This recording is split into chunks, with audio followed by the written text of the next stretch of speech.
Herkese merhaba, Nefis Yemek kanalıma hoş geldiniz. Bugün sizlere Karaköy poğaçası tarifi vereceğim. Poğaçamızın yapımında kullanılan malzemeler: 4,5 su bardağı un, unu eledim. 250 gram tereyağı ya da margarin, 1 paket kuru maya, biraz suyla ıslattım. İsterseniz 1 adet yaş maya da kullanabilirsiniz. 2 adet yumurta, birisinin sarısını üzeri için ayırdım. Yarım su bardağı su, 1 tatlı kaşığı tuz, 1 çorba kaşığı da şeker. Tarifime başlamadan önce kanalıma abone olmayı, beğenmeyi, yorum yapmayı, bildirimleri açmayı lütfen unutmayın. Tarifimizin yapımına başlayabiliriz. Öncelikle yoğurma kabımıza yarım su bardağı suyumuzu alıyoruz. 1 çorba kaşığı şekerimizi koyalım. Mayamı atıyorum. Yumurtamı koydum. Yağımı da koyup bunları öncelikle kendi arasında karıştıracağım.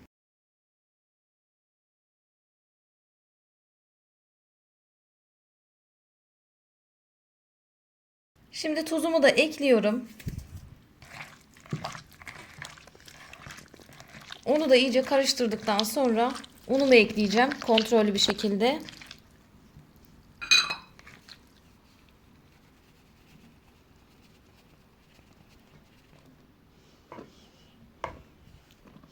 Hepsini koymuyorum, kontrollü koyacağım. 4,5 su bardağı unum var. Artabilir ya da azalabilir. Ununa göre değişiyor biliyorsunuz. Çok fazla oynama olmaz ama yarım bardak ya da 1 bardak oynama olur.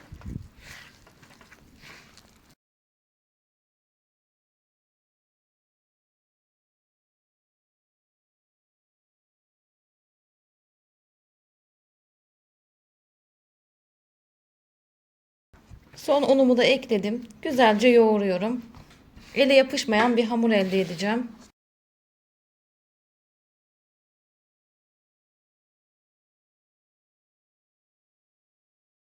Hamurumu toparladım. 4,5 su bardağı un yeterli oldu.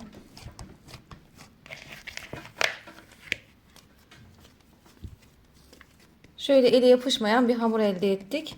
Bunu 4,5-5 saat mayalandıracağım. Şöyle üzerine temiz bir poşet koyacağım. Üzerini de şöyle kapatacağım temiz bir örtüyle ve mayalandırmaya bırakacağım.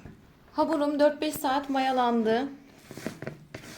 Şöyle hamurumu tezgahıma alıyorum, masama. Tekrardan sağını solunu toparlıyorum.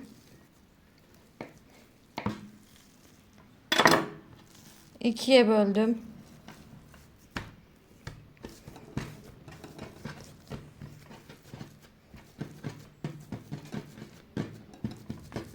Şöyle uzun rulo yaptım.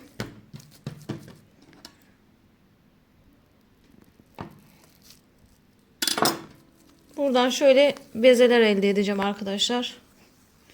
Göstereceğim size de.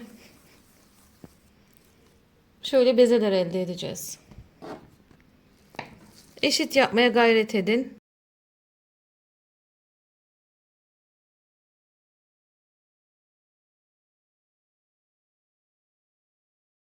Şöyle yuvarlayacağız bezelerimizin hepsini.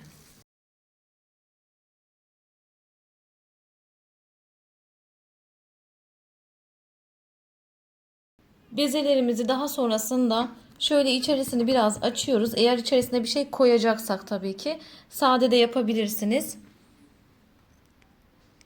Ben kaşar peyniri koyuyorum. Başka peynir de tercih edebilirsiniz. Ya da başka şeyler koyabilirsiniz. Şöyle toparlıyorum.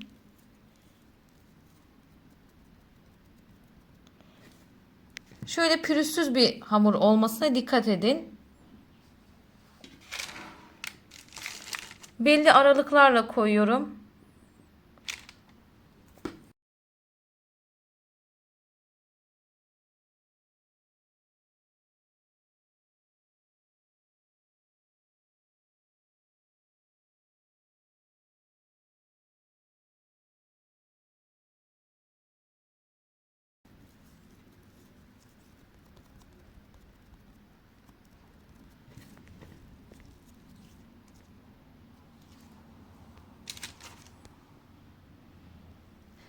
Bütün bezelerin üstüne şu şekilde hafiften bastıracağız arkadaşlar. Yani dolu da olsa, sade de olsa bunlara şu şekilde bastıracağız.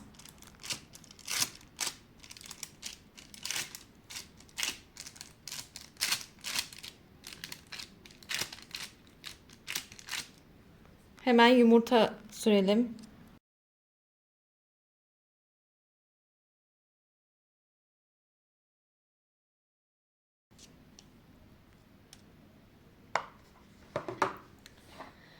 Ve daha sonrasında çatalla şekil vereceğiz. Bu poğaçamızın özelliği bu. Şu şekilde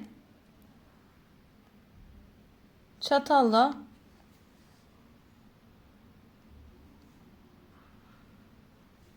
şu şekilde şekil verelim.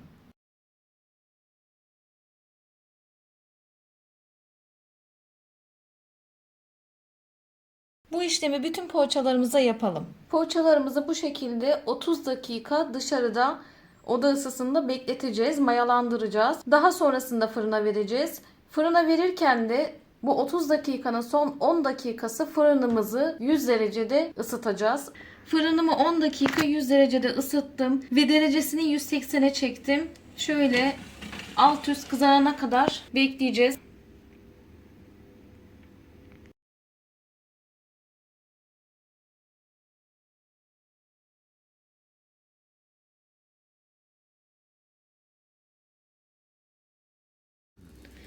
Poğaçalarımı artık çıkarıyorum. Şöyle altına üstüne bir bakalım.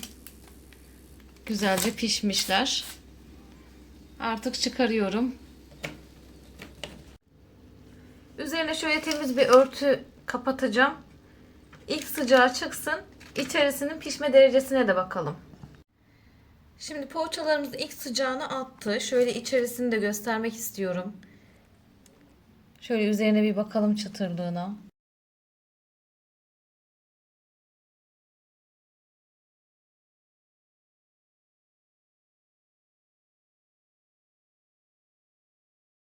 Karaköy poğaçamızın yapılışı bu kadardı arkadaşlar. Umarım beğenmişsinizdir. Beğendiyseniz kanalıma abone olmayı, beğenmeyi, bildirimleri açmayı, yorum yapmayı lütfen unutmayın. Herkese afiyet olsun. Bir sonraki tarifte görüşmek üzere. Hoşça kalın.